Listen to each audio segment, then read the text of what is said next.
नको घालू तोंडामध्ये. शी असतं की नाही? शी असतं ना ते? शी असतं की नाही? मग ते नाही घालायचं ना तोंडामध्ये. शी असतं ते बेटा.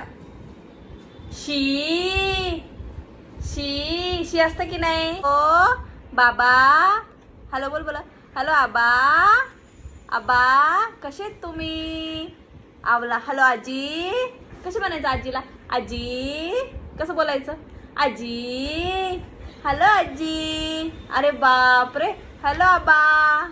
असे बोलायचे. हॅलो. छान डान्स करतो रे. कसं करायचं डान्स? छान छान डान्स करतो ना तू. कसं करायचं दाखव परत एकदा मम्माला. मम्माला दाखव ना डान्स. दाखव दाखव दाखव. अरे बाप रे. अच्छा डान्स करायचा. डान्स करायचा. घालायचं का कुकू? तोंडात घालायचं असतं का? नाही ना. शहाणं बाळ आहे किती. अशी पुस्तक तोंडात घालायचं का बेटा? पुस्तक तोंडात घालायचं का? नाही तोंडात नाही घालायचं. हो पटॅट. हे बघ किती छान आहे बघ बरं. राईम्स बघ याच्यामध्ये किती